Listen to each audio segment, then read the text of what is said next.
Ok, vamos dar sentido à nossa vida? Eu nem sei se esse vai ser exatamente o tema desse vídeo, mas por enquanto vamos começá-lo assim. Vamos dar sentido às nossas vidas. Cadê o sentido da vida? Está embaixo de uma pedra, atrás de um arbusto, em alguma nuvem de algodão que eu possa chegar saltando, talvez num grande amor vivido, na realização profissional ou na descoberta de novas possibilidades. Cadê o sentido da vida? Primeiro disso tudo, vamos conversar sobre os nossos devaneios psicológicos, os nossos traumas. Piatera traumaterapia, tera traumaterapia, tera traumaterapia. O trauma, ele é a nossa gaiola. Se nós fôssemos aqueles pássaros livres que nós temos em mente de algo que é liberdade, pássaros livres, a gaiola seria o trauma. A gaiola é o drama psicológico que aprisiona a nossa mente, o nosso coração, a nossa vida fica sem sentido dentro de uma gaiola. A gaiola psicológica dos dramas é a base de todos os nossos problemas, transtornos psicológicos, que tem vários nomes, várias siglas. É o uso abusivo de memórias, é a dramatização. A gente deita no travesseiro e começamos a criar várias situações imaginárias.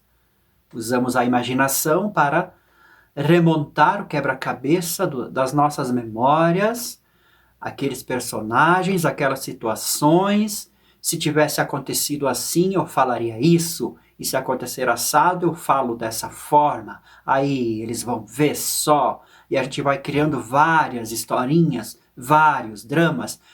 À medida que a gente vai fazendo isso, a nossa mente vai criando novas memórias e às vezes a gente perde completamente o fio da meada do fato original e o nosso passado original se transforma num passado todinho inventado, criado, enfatizado, que dá sentido à nossa gaiola, porque a nossa gaiola é muito especial, é muito poderosa e nos aprisiona para não sermos livres. A gente gosta de contar essa história desta forma. São milhões de formas diferentes de contar a tragédia da vida.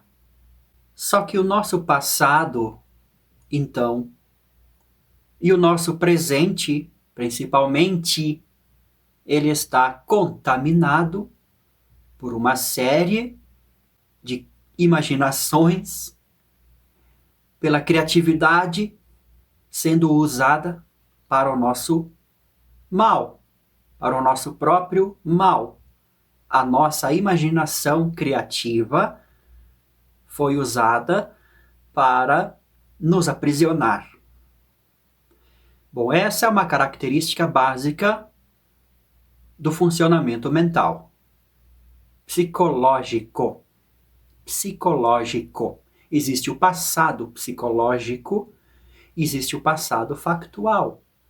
Tem até uma visão humorada da situação. Se você chegar para um mestre e pedi-lo: mestre, me passa teu WhatsApp para eu te mandar as minhas perguntas, e ele vai dizer: não posso, eu me livrei do passado, eu não sei qual é o meu número.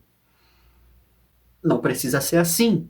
Não é disso que estamos falando, né? Ao longo de todos os vídeos de Cultura Zen aqui no Mantra Cultural, tem se falado várias vezes sobre libertar-se do passado, mas é do passado psicológico. Libertarmos-nos do passado psicológico significa libertarmos-nos, olha que chique, da nossa mente, o processo criativo deve estar límpido, são, consciente, e não ser usado para nosso mal, e sim para a nossa evolução, para trazer ao momento presente uma fagulha de divindade. Olha só, divindade. Algo invisível, algo maior, algo onipotente se expressa através de mim, aqui nesta pequena, breve existência. Isso é criatividade sã. Para isso, é preciso aprender a lidar com a nossa maravilhosa máquina cerebral e usá-la ao nosso favor. Veja bem, quando a gente fala em momento presente, em estar aqui agora, de corpo e mente, não significa que não exista mais o teu passado factual, não existe mais aquelas pessoas que você amou. Não é isso.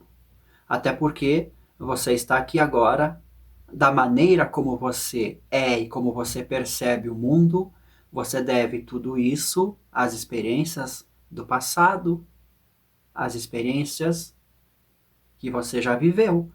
Da mesma forma, todas essas experiências e as escolhas que você está fazendo neste momento também estão delineando já um futuro previsível. Porque nesta questão de temporalidade, tudo é previsível. Você olha para trás e para frente. Às vezes, muitas vezes, quase todas as vezes, os cartomantes leem o teu passado. Eles leem a tua mente, como ela está agora. E eles sabem dizer o que vai acontecer. Eles só não vão saber o que vai acontecer se você for realmente muito criativo. Se você for realmente muito consciente. Senão, o seu comportamento é sempre bastante igual. E quando eu digo o seu, eu digo o meu, o nosso comportamento da nossa mente, ele é sempre constante. Nada criativo. Tudo se repete. Você já percebeu que talvez a sua vida se repete? Só mudam os personagens, os atores, mas as lições se repetem. Agora, até quando isso vai se repetir? Até quando conseguirmos ser livres do passado psicológico e criativos? Tá, mas como ser criativo sem passado? Ora bolas, o poeta precisa escrever. Ele usa palavras e não tem nada mais antigo na cultura humana que a língua, as línguas, os idiomas, as palavras. Ele faz uso das palavras. Ele está fazendo uso do passado, mas veja, é um passado factual. É a cultura da humanidade, do qual elemento não podemos nos desfazer enquanto humanidade, porque é o que nos caracteriza, é o que possibilita a evolução. Mais uma vez, o poeta ele está livre do passado psicológico, enquanto ele vive a vida. Enquanto ele cria, ele está completamente limpo, completamente aberto. As dramatizações todas deram um tempo e aconteceu um aprofundamento das experiências vividas. Que seja um grande amor, ou o sol nascer, as estrelas, tudo é poetizado, porque o poetizar não precisou das palavras. As palavras foram necessárias depois para expressar. Quanto melhor o poeta, mais interessante vai ser o seu arranjo de palavras. Mesmo assim, não é o arranjo de palavras, mas sim um outro elemento. O elemento criativo. Ele fica subliminarmente acontecendo naquele arranjo de palavras. Isso pode acontecer nas canções, nas obras de arte também, qualquer forma. Isso pode acontecer na maneira em que você lida com outras pessoas, na maneira que você trabalha o seu ofício, seja qual for, na maneira que você olha no espelho.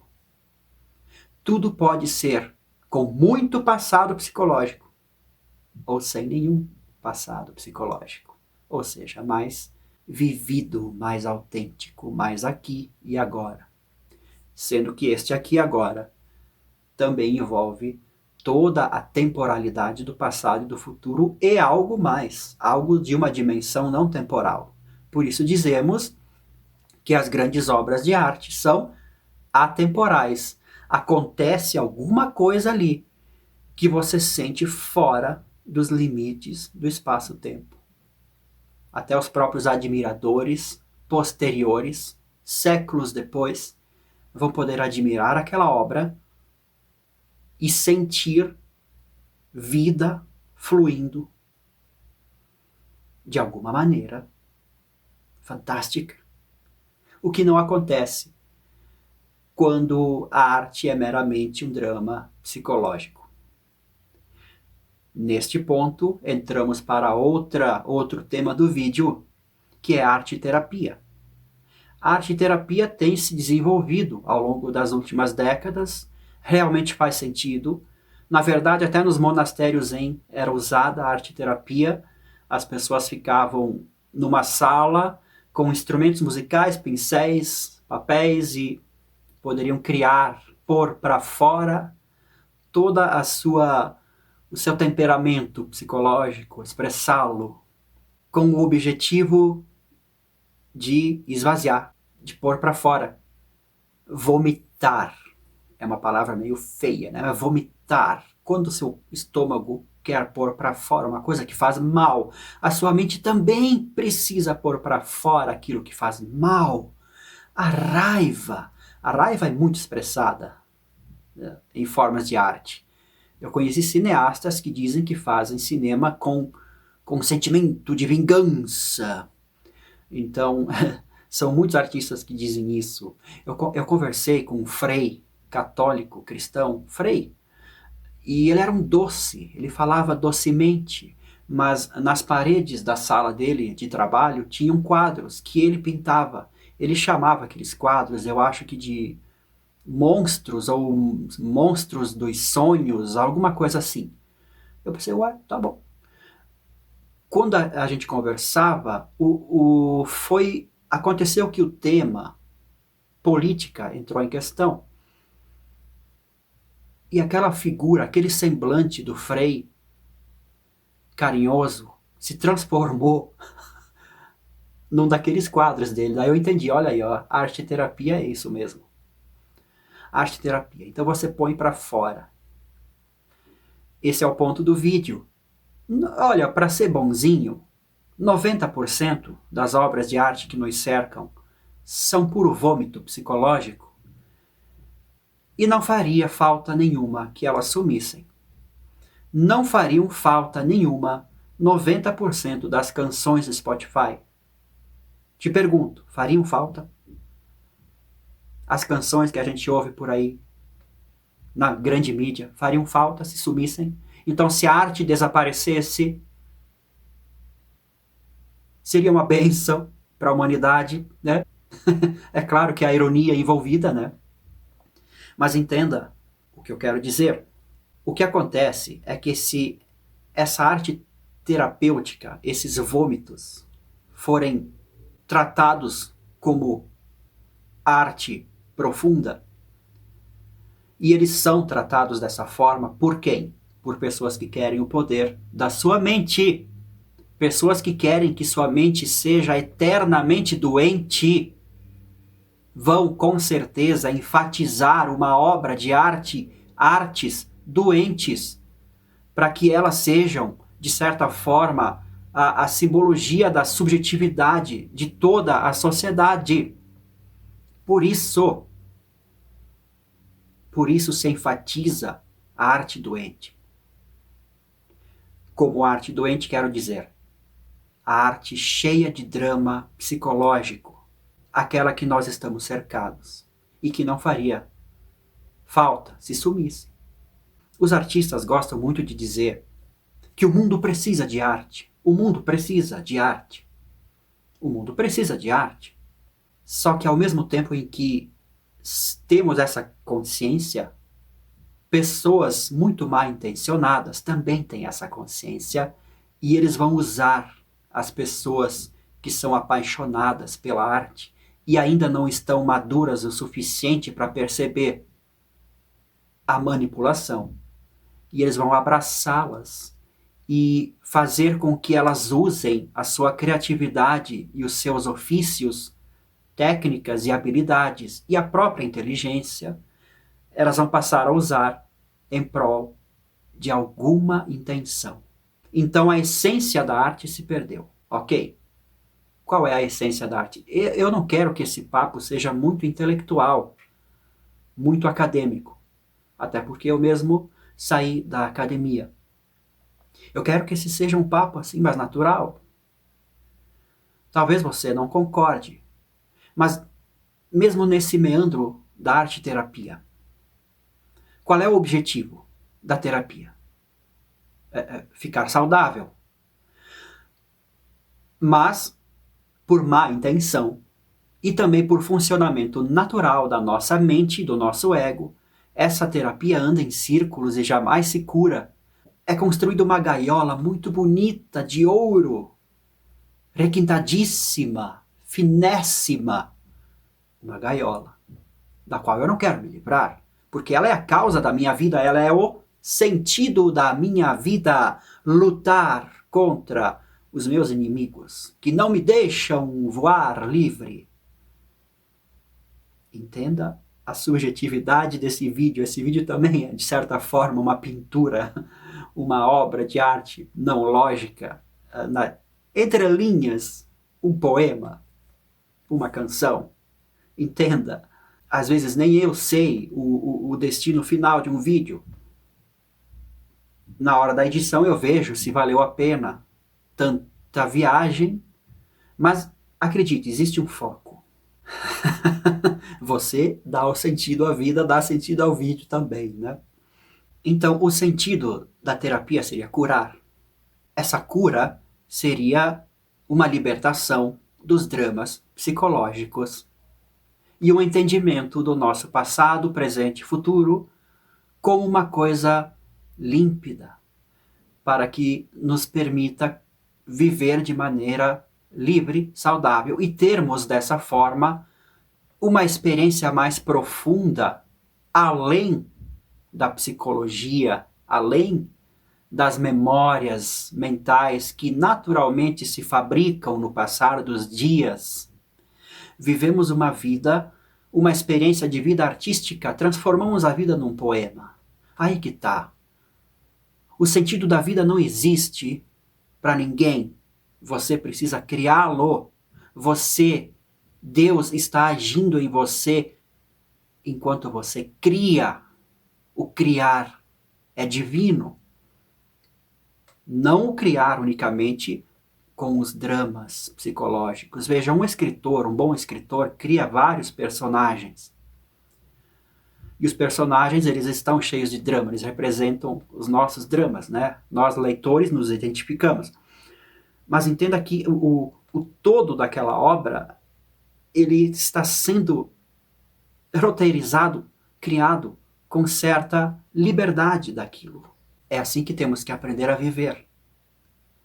As tristezas e as alegrias vão acontecendo e a gente consegue entender com profundidade, com serenidade, saúde mental e psicológica, que estamos livres exatamente daquilo. É só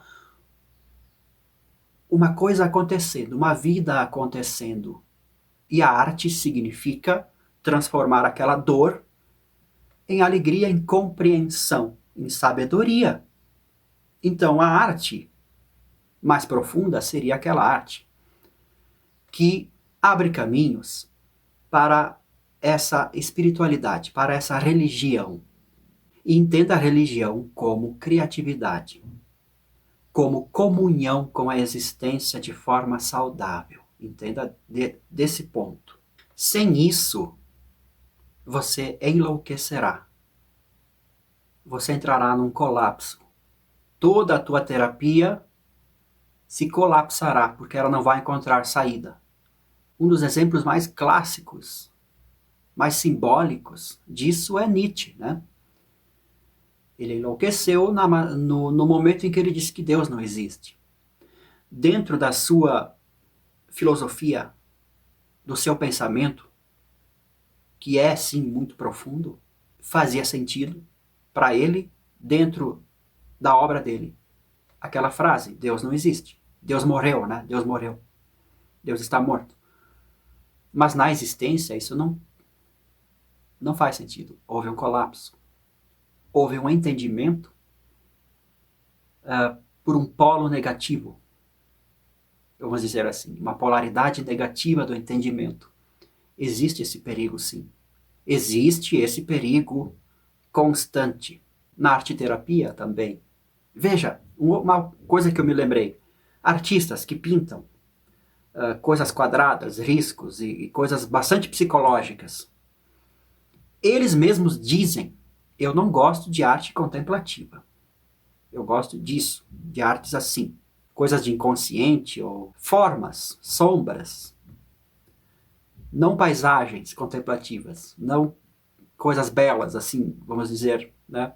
Outro tipo de beleza. Uma beleza toda psicológica. Toda uma obra à parte da vida. Uma obra fechada. Isso vai colapsar. Se não entrar contemplação, colapsa. Porque nós somos parte do todo. Existe Deus acontecendo. Existe algo acontecendo que está completamente fora e é maior do que os nossos dramas psicológicos.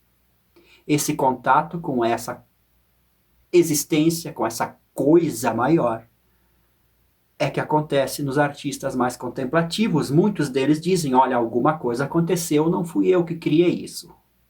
Eu só permiti que acontecesse. Então, nesse sentido, o artista dá a luz a uma consciência maior que aconteceu dentro dele. Nesse sentido, nós, seres humanos, somos a nossa parte feminina. Todos nós temos essa parte feminina de sermos fecundados e darmos à luz a arte. E fecundados somos por uma coisa maior que nós. E, por favor, entenda isso de maneira poética, espiritual, livre de qualquer porcaria que você ouve falar sobre gênero. Pelo amor de Deus, não é aqui esse papo, né? Vamos nos manter livres dos dramas psicológicos na prática. Entenda, algo dentro de nós é feminino. Que a criação, quando a gente cria uma obra, às vezes muitos artistas têm até a depressão pós-parto, depois que uma obra nasce. Como ela já nasce adulta, ela não vai evoluir, ela não é um ser vivo, ela já está pronta, então você sente um vazio. Né? Se você é artista, já sentiu isso? Porque não, você não precisa ser um genião nível Van Gogh. No próprio exercício da tua arte-terapia, eu tenho muitas coisas que eu construí, que eu escrevi, pintei até, coisas que são meras terapias. São os meus vômitos. Nunca vieram a público. No livro Lia dos Anjos eu tenho um pouco de vômito e um pouco de transcendência acontecendo. Por isso eu já falei desse livro em outro vídeo. Eu acho interessante a gente mergulhar nele para sentir isso na prática. Foi um registro de uma época em que isso aconteceu. Eu nem estava consciente, mas aconteceu e depois eu percebi.